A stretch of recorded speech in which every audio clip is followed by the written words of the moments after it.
Somos o escritório Almeida e Nogueira, localizado na cidade de Assis, São Paulo, e elaboramos esse projeto interno de desenvolvimento profissional, no qual realizamos entrevistas com personalidades expoentes da área jurídica sobre temas importantes. Me chamo João Vitor Meirelles e sou advogado empresarial do AN Advogados.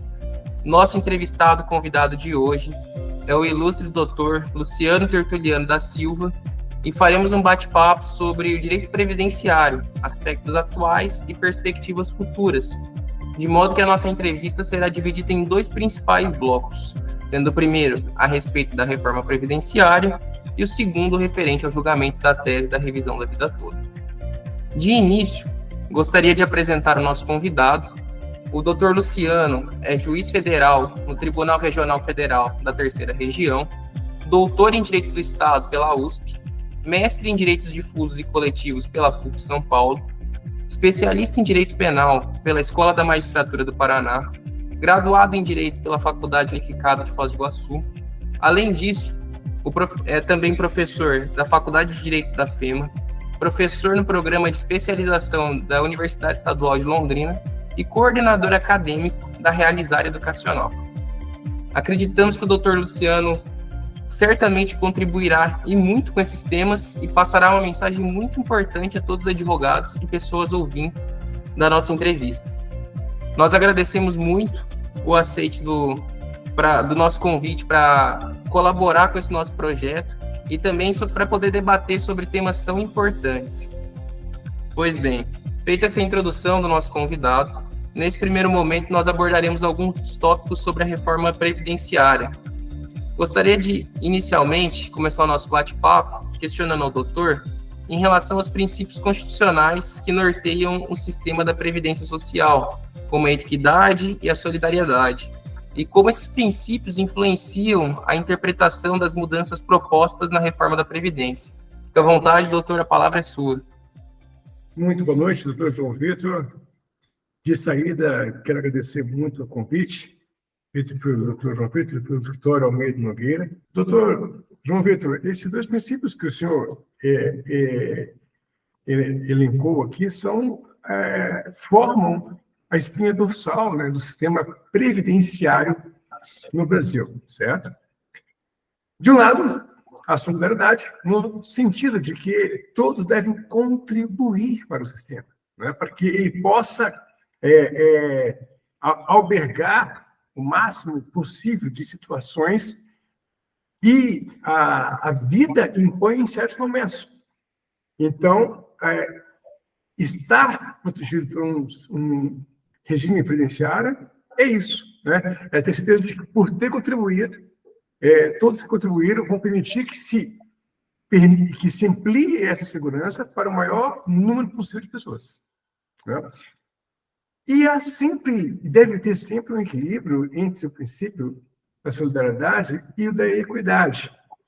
Porque é tratando os desiguais na medida em que eles se desigualam que nós vamos ter, de fato, um equilíbrio econômico-atuarial e um êxito na proteção social desses segurados. O que é importante estabelecer, e eu chamo aqui a atenção porque isso talvez seja o principal ponto de desequilíbrio do nosso regime geral hoje, são excessos ou ausências de proteção desses princípios, né? Então, nós vamos ver que, por vezes, tratar uma situação social outrora bastante desigual, mas que agora não tanto, e continuar tratando como se desigual fosse, como se fosse há 30 anos atrás, também implica em desequilíbrio, também implica em reflexos negativos e, portanto, na queda de qualidade de cobertura desse sistema, né? Então, sim. E, por outro, ao quebrar essa equidade de alguma forma, também se atinge a solidariedade, porque você passa a não cobrar de algumas pessoas e prestando a elas uma cobertura previdenciária com muito menos exigências.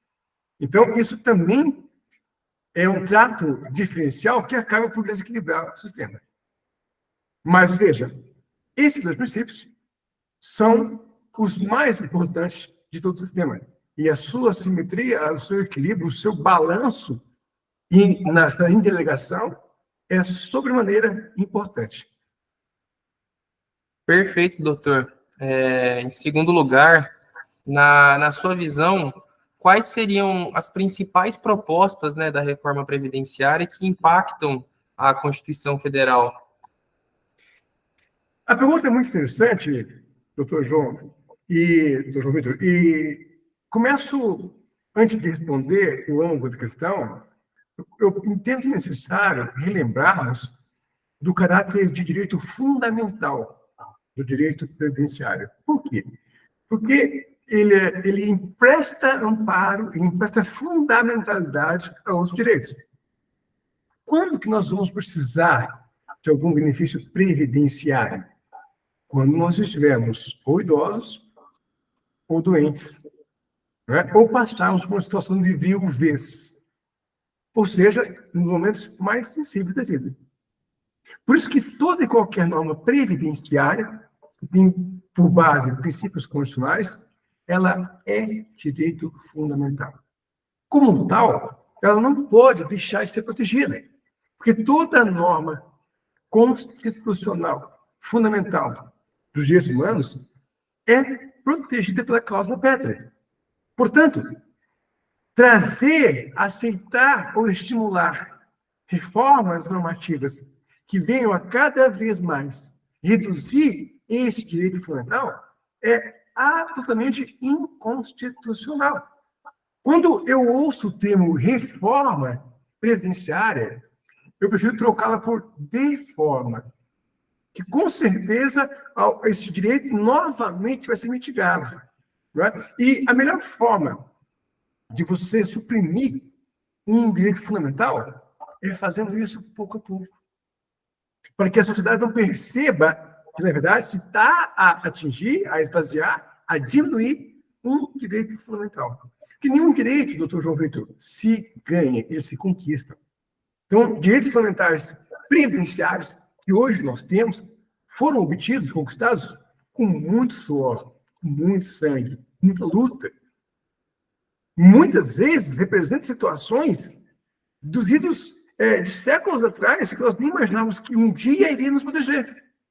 Então, essa evolução histórica do direito previdenciário, sobretudo aqui em discussão, não pode permitir retrocessos. E a cada reforma que nós nos deparamos, a gente se esbarra com uma enormidade de condutas normativas que só tendem a tirar, a enfraquecer esse direito fundamental da pessoa humana, que é o direito previdenciário. Né? Então, começo daí. E a partir dessa interpretação, ressaltando o seu caráter de direito fundamental, eu penso que a reforma previdenciária de 2019, ela foi extremamente prejudicial aos segurados. Porque implicou em algumas alterações, algumas mudanças, que retratou abusos do Estado, tanto abusos no afã regulatório, quanto abusos no desvirtuar argumentos, em criar situações inexistentes para justificar uma medida extrema e, assim, relativizar ainda mais o já combalido direito previdenciário. Por exemplo, parto da seguinte premissa. Uma das vozes mais ouvidas, né, dessa reforma previdenciária é que ela serviria para igualar um tratamento diferenciado que teria em relação ao regime geral e o regime próprio. Né? E quem contribui para o regime próprio teria mais condições financeiras do que quem contribui para o regime geral. Essa é uma tremenda inverdade. De fato, o regime próprio, seja dos estados, dos municípios, da União, propicia, sim, uma renda maior, ao final da contribuição, ou enfim, porque a contribuição ao longo da vida foi maior. Então, hoje, nós temos um teto hoje do INSS, na casa de R$ 7.800, E quem contribui para o regime geral, não importa se ganha 15, 20, 50, 100 mil, vai contribuir em, no máximo, R$ 7.300. Acho que está muito próximo disso, se não for esse o valor exato. Já no regime próprio, não. Você ganha 10, 20, 30 mil, você vai contribuir sobre o montante total que você ganha. Por óbvio, se temos uma contribuição maior, a renda mensal de qualquer benefício também deve ser maior. Isso também é equidade. Eu preciso receber o benefício de acordo com o que eu contribuí. Tá certo? Então, por isso que todos os benefícios do regime geral, do INSS, são todos limitados ao teto. Não importa quando a pessoa ganhou na atividade. Já em relação ao serviço público, ao regime próprio de previdência, não. Ele é norteado pelo montante de contribuição que equivale a 100% do salário de rendimentos, né? Ou seja, dos rendimentos do trabalhador, esse percentual que incide é sobre o total por ele recebido. Não existe um teto. Né? Então, uma falácia dessa reforma foi essa. Agora, outra muito mais importante, que teve até mais adeptos em defendê-la, né? É que esse sistema de remuneração diferenciada do regime próprio da Previdência estaria causando um déficit previdenciário. E, portanto, esse déficit deveria ser corrigido como exigindo mais contribuição de quem? Dos servidores ligados a algum regime próprio, seja dos servidores públicos. Essa talvez seja o grande engodo que levou a convencer muitos dos parlamentares a aprovar essa emenda. Veja, para quem não sabe, os tributos incidentes relativos à previdência social, eles têm uma característica chamada vinculação. O valor recolhido a esse tipo de impostos, taxas, contribuições previdenciárias não pode ser usado para outra finalidade. Justamente por quê? Porque lá no final, aqui havia um caixa para sustentar todos os benefícios. Não é isso? Ocorre que isso, na prática, não acontece. A própria DRU, né, que desvincula uma parte dessas receitas, permite que a União utilize uma parte desse dinheiro em outras finalidades, acaba por ir contra essa linha mestra do regime geral. Né? Porque quando você tem em caixa valores recolhidos a títulos previdenciários e, no entanto, consegue tirar parte deles para outras finalidades, essa conta não vai fechar. Não sendo suficiente, muitas dessas contribuições previdenciárias são utilizadas para a construção de obras, de estradas. Quer dizer, os nossos governantes não obedecem o princípio da vinculação. Chegará no momento que essas contas não baterão. Se você tem tanto de débito para fazer tantos benefícios, mas aquele crédito que você queria, você desviou para uma outra área, a conta não vai bater. E, então, na falta de planejamento, o que se faz? Uma reforma previdenciária para exigir ainda mais contribuição das pessoas. No caso dos servidores públicos. Né? Então, para mim, essa reforma constitucional ela é amplamente inconstitucional. Você tem aqui, de leve, 2 pontos. Né? Mas nós vamos ver aqui, com maior tempo, nós poderíamos ver que ela tem uma enormidade de vícios de constitucionalidade. É uma enormidade. A própria alteração na aposentadoria por tempo de contribuição, passando a exigir idade e tempo de contribuição, sendo que essa idade aumenta a cada 6 meses, vai tornar, lá na frente, quase impossível se aposentar. Então, quando o contribuinte estiver no seu momento mais delicado, na velhice, na doença, ele ainda não vai ter conseguido aposentar. Então, é muito complicado você lidar com o direito previdenciário numa visão apenas politiqueira. Né? Perfeito, doutor.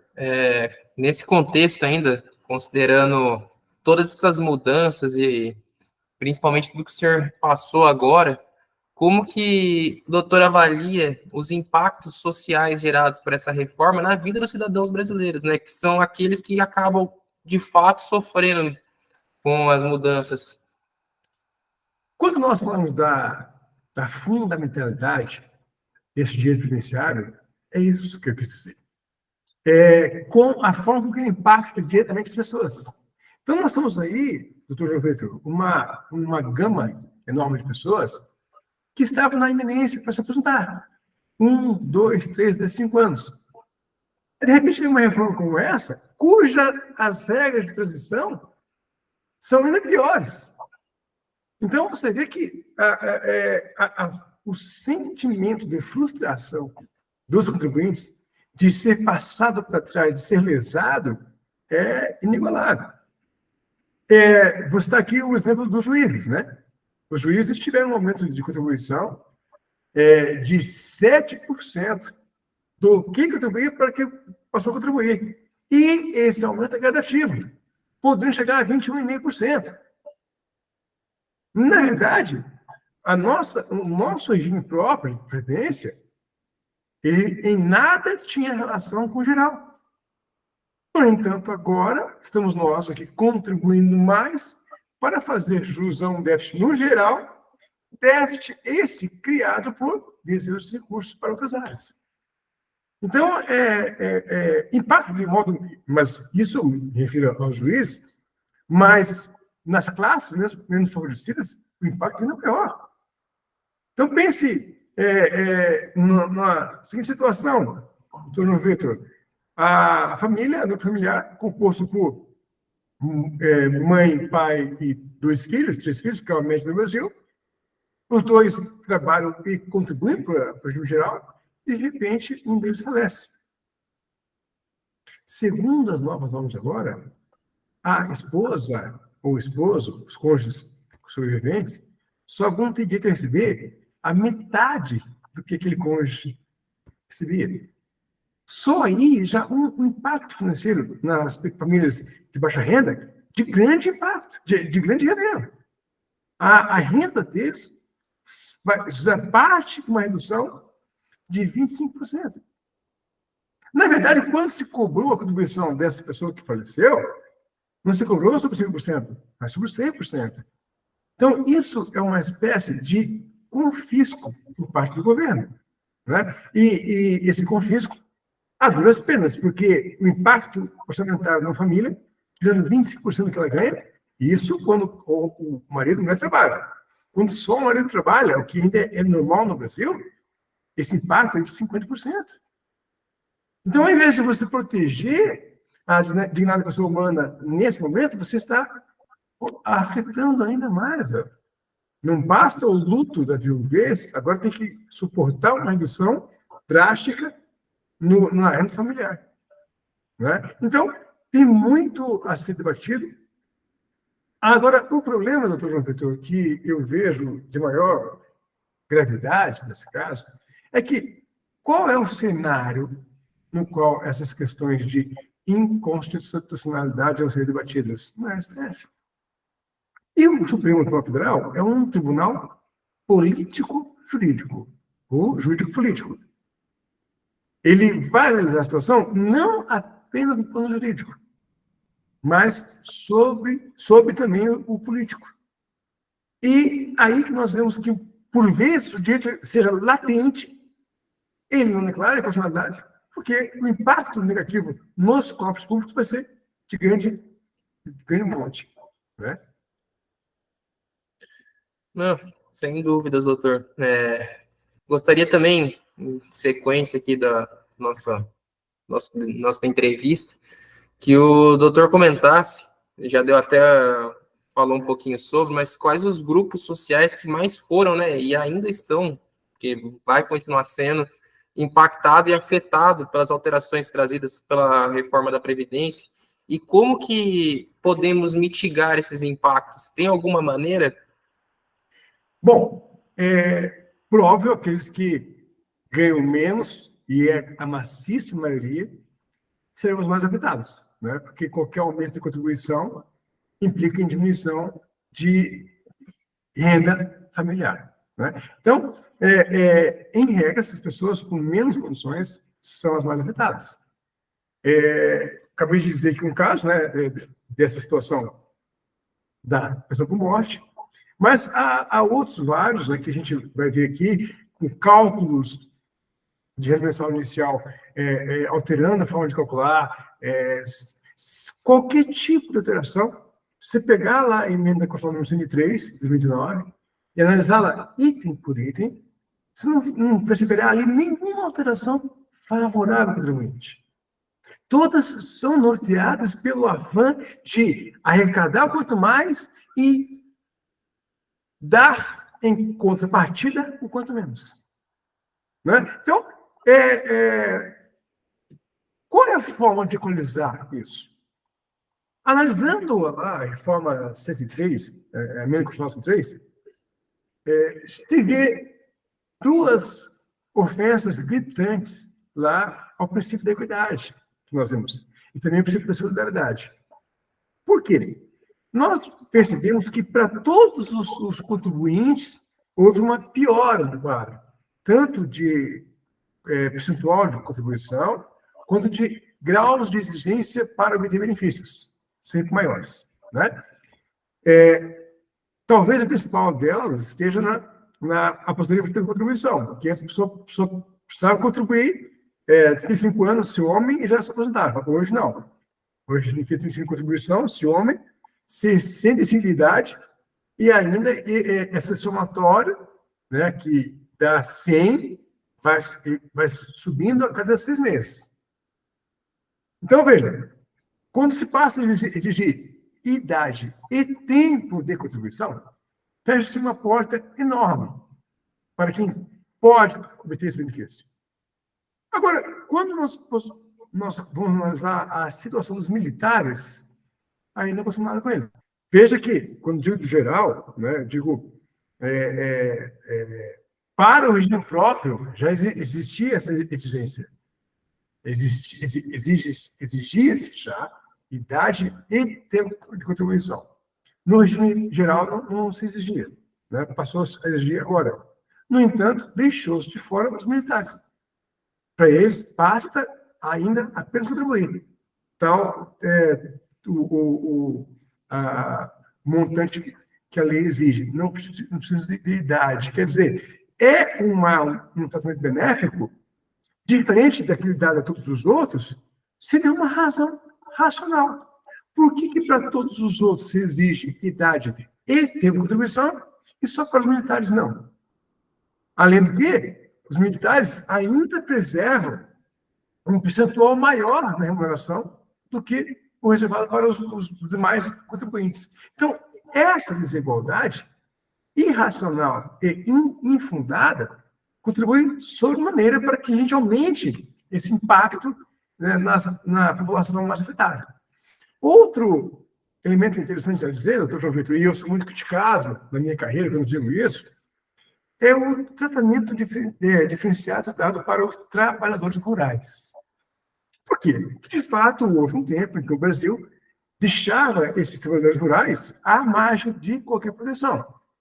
Então, a Lei 8.203 de 91 veio para mitigar essa situação e dizer, olha, vocês que tinham trabalho rural como empregados ou como pequenos produtores rurais, ou como meeiros, né, vão poder se aposentar sem contribuir. Basta que comprovem que trabalharam durante o tempo mínimo que se exigia a contribuição e terá direito ao salário mínimo. Perfeito. Essa foi uma medida social previdenciária que corrigiu uma distorção muito grande, né? Porque os trabalhadores rurais eram marginalizados. Mas eu falei de 91 a lei. Ou seja, falando de pelo menos 35 anos. Esse quadro mudou muito de lá para cá. Até porque esses trabalhadores passaram a ser, então, segurados obrigatórios. Mas até hoje, se briga para a concessão de benefícios para essa classe sem nenhuma contribuição. Quando, na verdade, eles já não estão hoje tão à margem da lei. Eles já são hoje tratados como qualquer outro empregado. Então, não se justifica mais conceder milhões de benefícios ruralistas para pessoas que não estavam naquela situação que a lei quis obrigar lá atrás. Então, a lei quis proteger quem? Quem já estava trabalhando naquelas condições e saiu, deixou de trabalhar, vai reconhecer esse período, ou quem estava e ficou trabalhando nessas condições. E essa interpretação extensiva, ela é muito grande. Para você ter uma ideia, doutor João Vitor, do total de déficit previdenciário que se falou, quando da emenda, 25% desse déficit era causado por concessão de benefícios rurais sem contribuição. Ou seja, 25%. Então, a lei veio, a reforma veio, e que tipo de tratamento, de solução que ela trouxe para esse caso? Nenhuma. Continuou como está. Então, você começa a ver o porquê daquilo, né? E alguns estudiosos que se debruçaram muito sobre o tema concluíram que muitos dos nossos parlamentares têm fazendas ou áreas rurais. Então, para eles, é muito importante manter esses empregados sem registro nas suas fazendas, em atividades rurais, que depois eles vão ter esse direito sempre a contribuir. Então, ou seja, o empregador, o parlamentar, não precisa recolher para o INSS, nem ele, nem o empregado, porque lá na frente, a manter essa ideologia, o empregado vai ter direito, benefício, sem qualquer contribuição. Basta pegar uma casa. Se só entra despesa, mas não tem receita, não vai fechar a conta do final do mês, né? Então, é mais ou menos essa ideia que a gente faz do regime geral de previdência social, do INSS, enfim, né? Se as contas não batem, por esse motivo. Doutor, em outro ponto que a gente gostaria de conversar seria em relação que, ainda que já tenha passado um certo tempo desde a aprovação, né, da reforma 2019, quais foram e quais ainda são os principais desafios que os profissionais da área jurídica estão lidando com desde a implementação dessa reforma? Porque a gente está falando até agora dos segurados, né? De quem, na verdade, acaba sendo impactado. Mas e os profissionais que trabalham na área?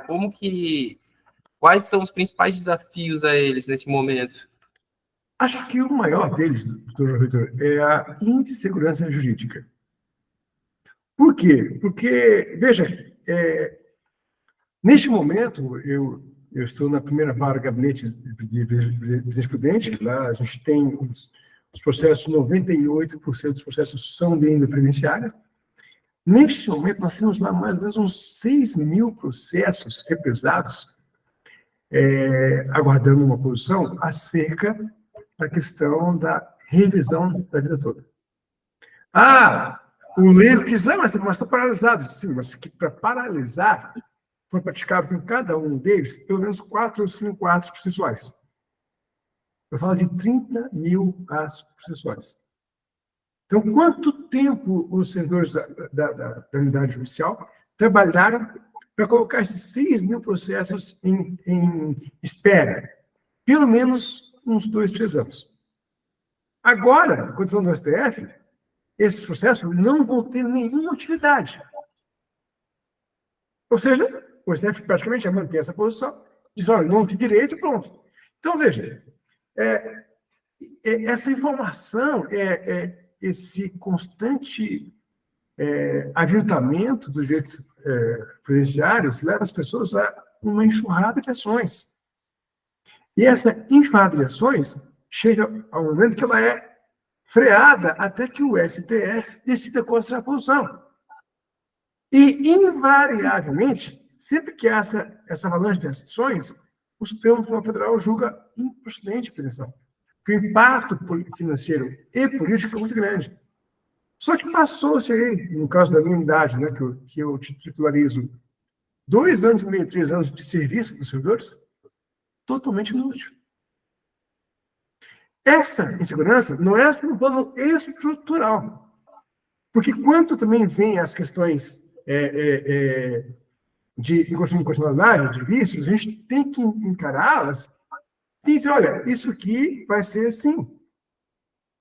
Por exemplo, a questão da vida toda, que a gente vai abordar daqui a pouquinho. Desde 2012, eu reconheço esse direito assegurado. Ele tem direito, desde 2012. Agora, portanto, 12 anos depois, você diz, olha, não tem direito. E essa pessoa, então, que ganhou aqui em primeira instância, ganhou em segundo, levou uma vida esperando melhorar a sua renda, agora você diz, não tem direito. Isso é muito frustrante, né? Isso é realmente muito prejudicial no dia a dia da atividade jurisdicional, tanto para nós, operadores de direito, quanto para aqueles que recebem essa prestação, né? Ou seja, os jurisdicionados. Bom, para a gente encerrar essa primeira parte da nossa entrevista, gostaria de saber como que o doutor avalia, a um longo prazo, o impacto econômico da reforma previdenciária, considerando, sobretudo, a necessidade de garantir uma sustentabilidade do sistema previdenciário, justamente esse é um dos pontos que foram levados em consideração no momento de aprovação, né? Diante dos diversos desafios demográficos, como o envelhecimento da população e o seu potencial para promover a estabilidade econômica do país. A questão mais delicada que vejo quando se fala de regime previdenciário social é a sua administração. Como isso vai ser gerido, né? Esses direitos, esses recursos, como? Então, ou se tem um choque de gestão previdenciária, e aí eu falo, por exemplo, de manter essas receitas vinculadas a situações eminentemente previdenciárias, ou nós vamos só esperar a próxima reforma. Como aconteceu em 98, como aconteceu em 2003 e como aconteceu agora.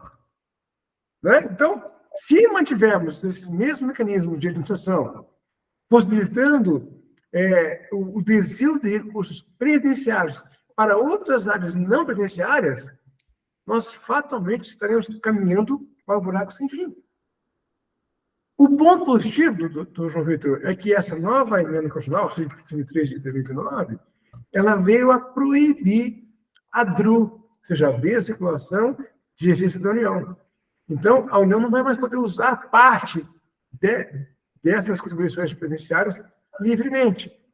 Isso é uma boa medida, porque já demonstra que, olha, o legislador está de olho no problema sério da questão.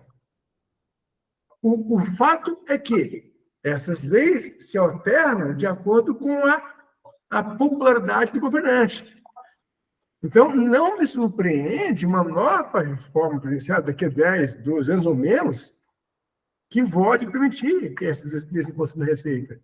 Né? Então, enquanto não houver uma seriedade no cumprimento da vinculação das receitas previdenciárias, nós estaremos dando mais um passo ao abismo. Tanto é que esse déficit, né, ele tende a ser elidido depois de 20 anos, segundo os estudiosos, com base nessas novas normas, né? Mas não importa só entrar dinheiro em caixa. Se não houver uma boa gestão, se não houver uma vinculação específica, nós voltaremos a ter esse problema logo, logo. E o impacto econômico ele é muito grande, porque quando se fala assim, fulano aposentou, você não aposentou, nós, contribuintes, que ficamos tudo isso, para que amanhã nós também possamos gozar desse benefício. Então, é algo que se assegura, que se garante à pessoa humana no seu momento mais sensível. E se chegar esse momento não tiver recurso, realmente a gente vai colocar a dignidade humana para pior dos níveis. Sem dúvidas, doutor, a reforma, né, ela se apresenta como um tema muito complexo e com diversas implicações para o nosso meio jurídico e, sobretudo, para o âmbito social, porque ela impacta diretamente nos cidadãos. E, muito embora ela busque promover essa sustentabilidade do sistema previdenciário e enfrentar os desafios demográficos, a sua implementação ela ainda levanta muitas questões que acabam impactando na garantia dos direitos dos cidadãos e a proteção social. Vejo muito que essas adaptações da sociedade perante a reforma, elas devem ser feitas de maneira muito cuidadosa e cautelosa, sobretudo tentando respeitar os princípios constitucionais que, como o senhor mencionou, acabaram sendo violados, né? Que eles deveriam, na verdade, existir para promover a justiça social e o bem-estar de todos os nossos brasileiros. Seguindo aqui com a nossa entrevista, a gente vai tratar agora de um tema que acabou saindo muitas notícias na mídia nos últimos dias, principalmente tendo em vista essa decisão agora do STF, do dia 21 de março de 2024, que julgou 2 ações diretas de inconstitucionalidade, 2 ADIs, a respeito da revisão da vida toda, sendo que a Corte, nesse momento, ela se posicionou contra a revisão, como o senhor já tinha até adiantado para a gente, e um dos motivos que causou toda essa discussão está relacionado diretamente ao julgamento anterior do tema, no recurso extraordinário que tinha repercussão geral lá em 2022, e naquela oportunidade a Corte ela tinha se posicionado a favor da revisão da vida toda, né? Então a gente já chega naquela questão da insegurança jurídica que o senhor tinha acabado de posicionar para a gente. Tendo em vista esse contexto, gostaria que o senhor explicasse inicialmente o que estava sendo discutido nessas ações e o que se trata essa tese da revisão da vida toda. Fique à vontade. Doutor João Vitor, eu sou bastante crítico ao Estado, né? Eu sou formado em Direito do Estado pela USP, acabou de ler aqui no currículo, e a gente tem uma noção de Estado, uma noção estrutural do Estado. Quando você analisa a reforma previdenciária, você faz essa análise pelo viés estatal. Como que o Estado está investindo isso? Então, fiz aqui ao longo da nossa conversa bastante críticas, né? Críticas racionais, críticas com base em dados, e talvez esse julgamento da revisão da vida toda seja um exemplo emblemático de tudo que eu falei aqui. Por quê? Primeiro, o senhor já se referiu quanto a essa insegurança jurídica. Não é lógico, não é incrível que uma turma da Suprema, que um plenário da Suprema Corte julgue algo em 2022 de uma forma e meses depois mude drasticamente. Tem algo errado. Tem algo de muito errado. Não é possível que não se tenha um mínimo de segurança. Né? Mas tudo bem, vamos lá. Vamos falar sobre a essência dessa revisão. Só para que todos compreendam, né? Até a lei 9876 de 99, os salários de benefício eles eram calculados sobre os 36 últimos salários de contribuição. Então, a pessoa ganhava o que ela ganhou nos últimos 3 anos aqui, sobre isso que era feito o cálculo do que ela iria ganhar quando se aposentasse. Ocorre que no Brasil, uma brecha é uma oportunidade de fraude. Então, as pessoas passaram a inflar os seus últimos 3 anos de rendimento para que pudesse ter uma renda maior do benefício. Visando sanar essa prática fraudulenta, a Lei 9876/99, ela veio criar um novo mecanismo de cálculo da renda mensal inicial do benefício. Agora, não só pautado nos 36 meses últimos, mas no total de contribuições. Desse total, pegaria os 80% maiores e sobre esses 80% que seria feito o cálculo. Ótimo, perfeito. Ocorre que a lei, artigo 3º da Lei 9876/99, quando veio, previu uma regra de transição abismal. Disse, olha, aqueles que já estavam no sistema só vão ter o seu salário de benefício calculado com base somente nas contribuições vertidas depois de julho de 94. Ou seja, uma pessoa sexo masculino que precisava de 35 anos de contribuição verteu 34 anos até julho de 94. E só mais 1 ano depois disso. No caso dela, por essa alteração normativa, o seu salário de benefício só seria calculado com base nesse 1 ano que ela contribuiu depois de julho de 94. Quer dizer, o INSS, o governo, o Estado, esqueceria os 34 anos que ela contribuiu. E, em regra, doutor João Vitor, a pessoa está no auge da carreira e no auge que ela acumula uma maior rentabilidade. No final da carreira, já não é tão bem assim. Então, ao estabelecer esse limite temporal, julho de 94, como período inicial do cálculo, o INSS acabou por tolher uma vida toda de contribuição de muitas pessoas, de milhares de pessoas. Então, tem um caso que eu me recordo muito bem, a pessoa ela recebia em torno de 7, 8 salários mínimos nos seus 30 e poucos anos de serviço. Nos últimos 2 anos, ela recebia só um salário mínimo, foi empregada. E aí contribuiu só com o salário mínimo. No caso dela, só aquele salário mínimo que sopejou depois de julho de 94, que será a base do cálculo, ou seja, vai ganhar um salário mínimo. A despeito de ter contribuído mais de 32, para um montante bem mais vultoso. Então, é óbvio que essa alternativa, essa lei, veio colocar uma inconstitucionalidade. Né? E, ao fazê-lo, ela pegou todos aqueles que estavam naquela situação e disse, olha, de hoje em diante não importa mais que se contribuiu. Antes de julho de 94, só isso. E muitos tinham uma programação previdenciária para receber algo em torno de 2, 3 salários mínimos, 4 de benefício, para receber um só. Isso é uma atitude desumana. É uma atitude estatal leviana, confiscatória. Por isso que desde 2011, que eu tenho na carreira, desde 2011, eu julgo as ações procedentes para reconhecer a pessoa o direito de calcular o seu benefício de aposentadoria com base em todas as atribuições, e não só aquelas depois de julho de 94. Por quê? Porque é direito. Ela contribuiu, ela verteu contribuição. Então, por uma equidade, eu tenho que tratá-la de acordo com as suas contribuições. Não posso esquecer 95% do que ela fez, só pegar os 5% últimos. Né? E, portanto, quando se fala na revisão da vida toda, quer dizer, é a revisão do valor, benefício, com base em todas as contribuições que ele fez ao longo da vida.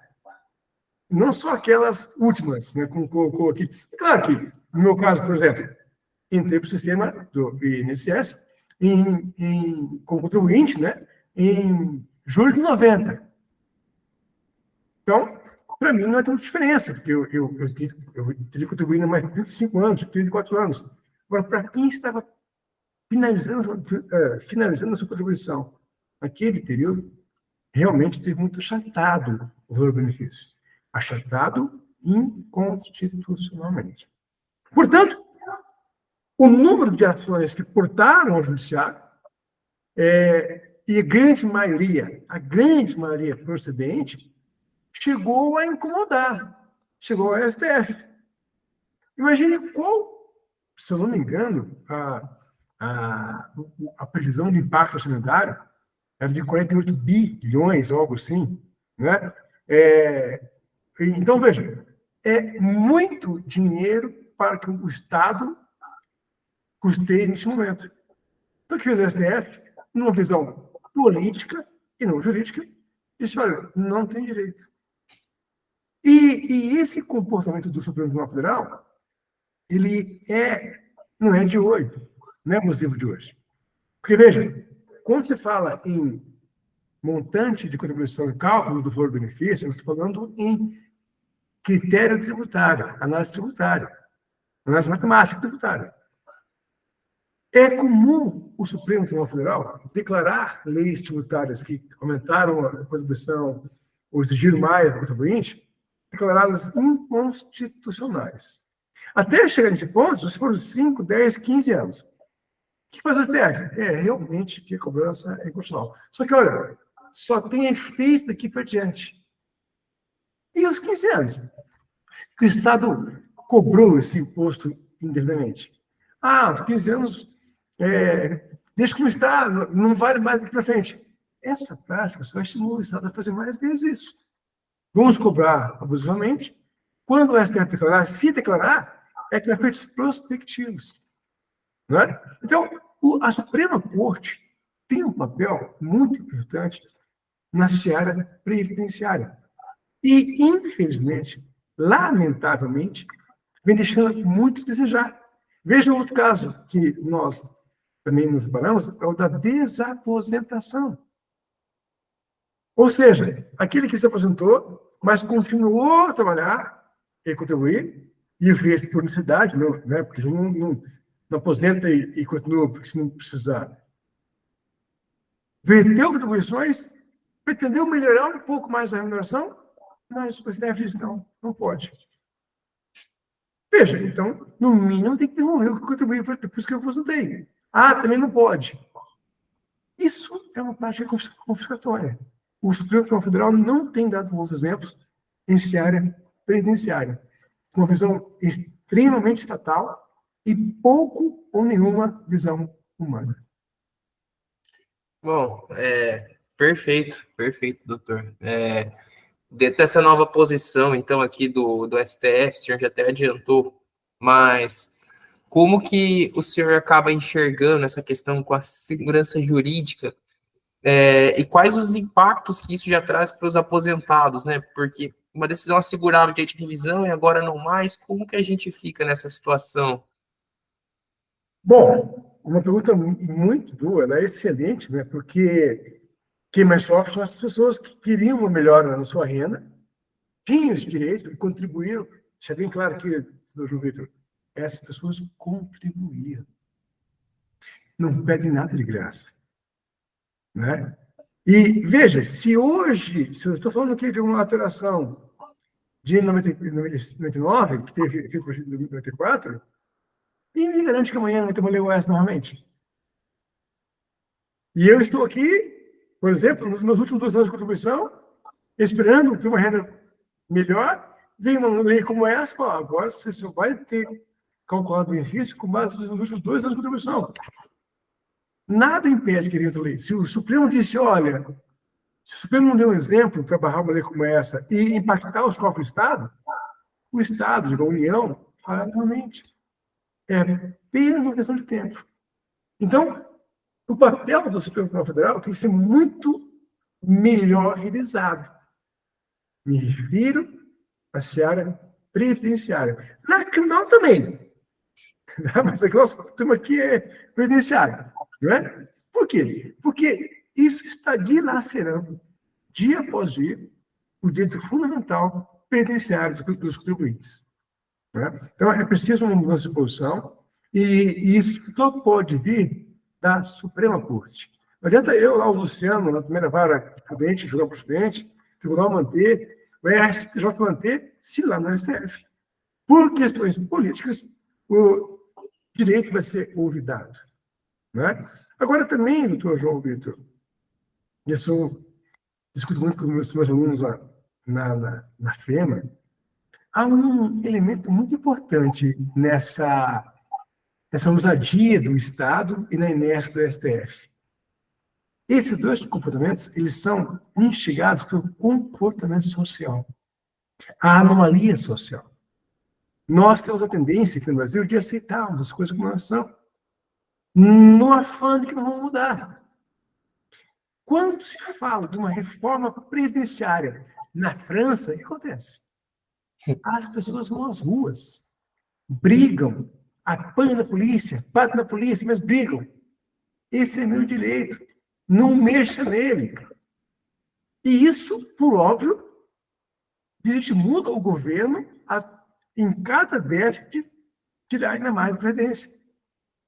No Brasil, nós temos muito forte aqui o que eu chamo de anomalia social. As pessoas aceitam as coisas assim porque não têm coragem de brigar por seus direitos. Né? Digo não judicialmente. Vá às ruas, vá até as portas do Congresso. Nada causa mais temor aos nossos representantes do que bater as portas do Congresso. Enquanto ficarmos assim, inertes, assistindo, como público e não como povo, nós é que vamos sempre sofrer as consequências. Perfeito, doutor. Antes da gente encerrar esse nosso até breve bate-papo, mas que com muito conteúdo, Eu gostaria de agradecer imensamente, novamente, aqui a sua participação, por contribuir com o nosso projeto, trazer debates que são muito relevantes para a comunidade jurídica, mas não somente para a comunidade jurídica, né? Principalmente se tratando de um tema previdenciário, para a sociedade num contexto geral. Porque todos nós somos impactados com quaisquer mudanças que acabam, né, nessa ordem jurídica do país. Então, tendo em vista as considerações, eu passo a palavra para o senhor, que faça as considerações finais, fica à vontade. Eu quero só agradecer, mais uma vez, doutor João Vitor, essa iniciativa do Almeida Nogueira Advogados, que ela é brilhante, né? Que ela traz à tona assuntos de grande acessibilidade social e que a gente só muda assim, enfrentando, dizendo a verdade e exigindo mudança. Enquanto ficarmos anômalos, nós seremos as principais vítimas do sistema, embora os que mais contribuem. Então, essa iniciativa, como a do escritório Almeida Nogueira, serve para nos alertarmos do nosso papel social. Então, eu sou muito grato pela oportunidade, agradeço mais uma vez aqui enormemente a chance e me coloco à disposição para eventos futuros dessa natureza, porque é assim que a gente vai mudar o nosso Brasil. Doutor, novamente, muito obrigado pela sua participação. Espero que todos que tenham nos acompanhado também tenham aproveitado essa aula. Uma aula, na verdade, né? Não chega a ser uma entrevista, chega a ser uma aula mesmo. Muito obrigado pela participação do senhor. A gente fica muito feliz de ter um expoente, né, do direito tão relevante no nosso pequeno podcast ainda, né? Então, muito obrigado novamente, doutor. O grande expoente fica por sua conta, viu? Eu sou apenas um do assunto e procuro aprender um pouco mais e, sobretudo, aprender com o que eu tenho que ensinar, né? Tá bom? Muito obrigado, doutor. Um abraço, boa noite. Igualmente.